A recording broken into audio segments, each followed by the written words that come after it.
get depraved and meander away from instructional to suggestive and sexually charged. Lee quickly recognized that her core audience wasn't actually women trying to learn how to breastfeed, it was perverted men commenting on her appearance, talking about how much they enjoyed the videos.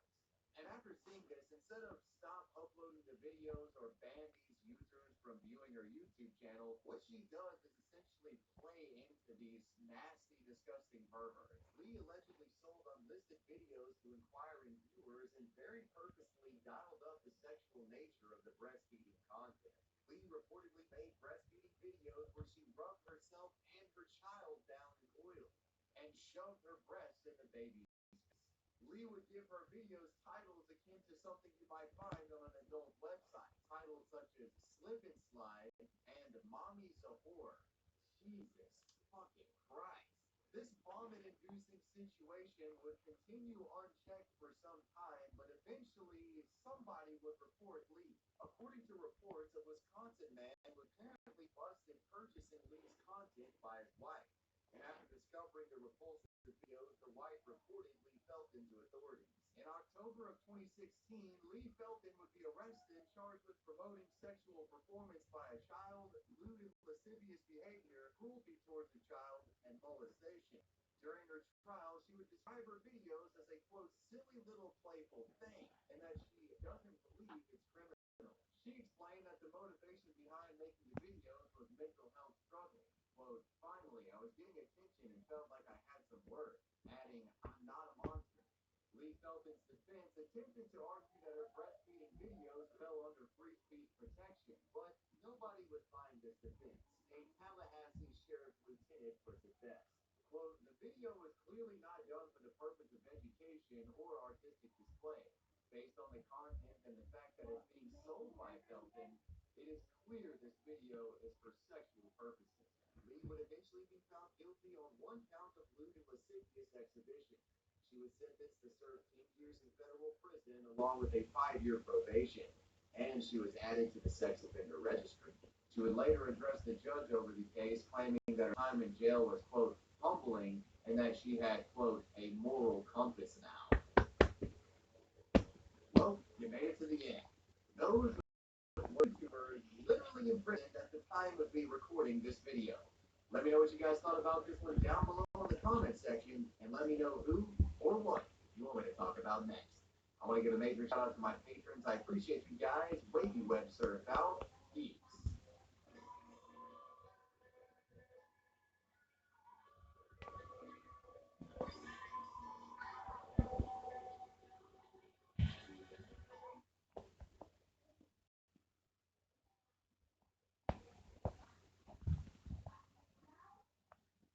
YouTube is one of the most visited websites on the internet. It tracks well over 2.5 billion users monthly. This is only beaten out by Google, who owns YouTube anyway, so it doesn't really matter. With such a large community, there is bound to be many bad actors, and I've cataloged some of the most notable of which in an iceberg format. The iceberg goes from most known information to least known information. Without further ado, this is the YouTube controversies iceberg. Before we get into this video, I should mention that this video covers a lot of disturbing and sensitive topics and is much darker than any of the iceberg style videos I've made before. The Paul brothers. Starting off strong, Logan and Jake Paul are some of the most popular yet controversial figures on YouTube, with both of them having a combined 46 million subscribers and 13.2 billion total views on just their main channels alone. The two have been heavily scrutinized for a variety of reasons over the last decade on YouTube. There's a lot I could say about the two, though I'll only talk about the most notable controversies to save time. Firstly, in the days following up to New Year's Eve 2017, Logan Paul started a mini-series of vlogs filmed in Japan. On the third day, they would travel into a forest commonly referred to as for the high amount of that occur there every year. They would find a body hanging from a tree and would turn the camera on it multiple times, only blurring the face of the body, despite other graphic details of the body being very apparent and clear, with Logan at one point even mentioning how the hands were almost purple.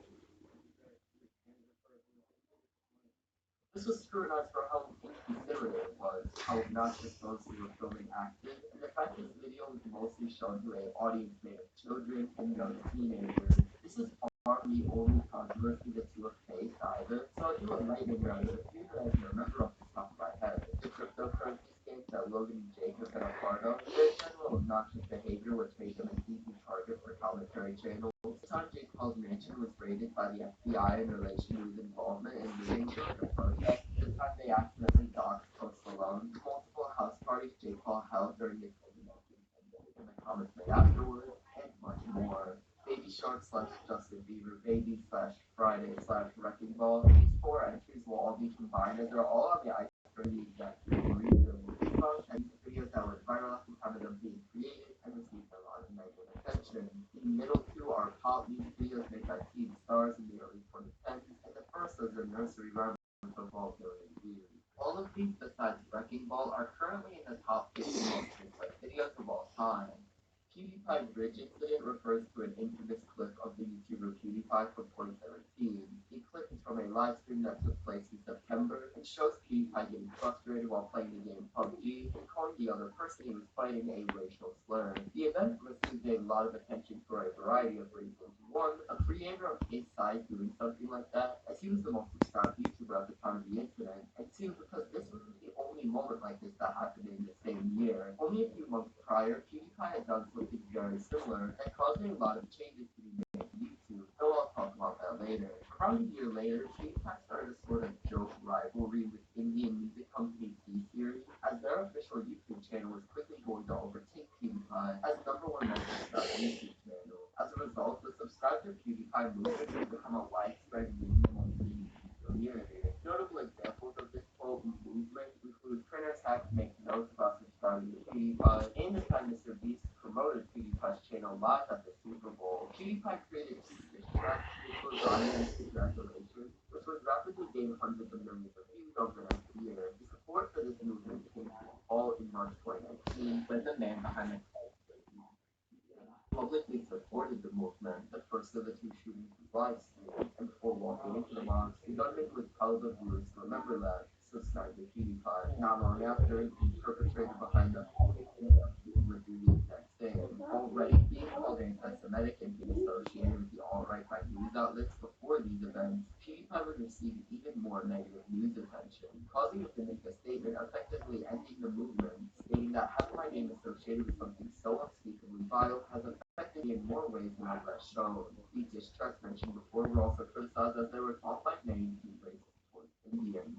For prank YouTubers, I've combined all the most notable into one entry, as there are a lot of them that have become despised figures in the YouTube community. While early prank videos uploaded to YouTube were often seen in a positive light and were rather lighthearted, a wave of prank YouTubers joined the platform around 2012 to 2014.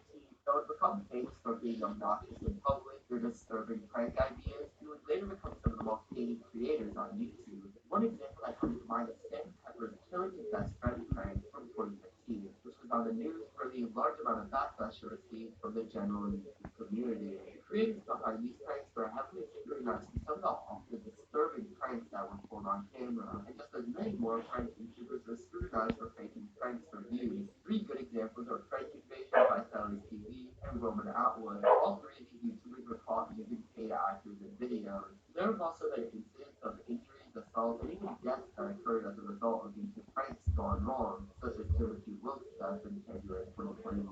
Killer Keemstar, hosting drama on their YouTube channel, is one of the most commercial figures in YouTube's history. Despite this, he's had a presence on the platform for over 14 years. If you go to Keemstar's page on YouTube, the table of contents with over 40 subchapters in his controversy section. But I'll give you a quick rundown. In January 2009, trolling YouTuber D-Rector uploaded a clip showing a drunken Keemstar in an Xbox lobby talking shit for fun. The people enjoyed the video a lot. This is where Keemstar's career started. 9 months later, the Keemstar channel was created on YouTube. Later that year, Keemstar joined an already existing Halo trolling clan named Federation of Asshole Gamers, not with the acronym. In 2010, Keemstar started streaming on primitive streaming service Blog TV and would later become the number one streamer for a time. During this time, he would be repeatedly contrabanned from Xbox Live by Microsoft, which resulted in Keemstar quitting making COD and Halo trolling videos.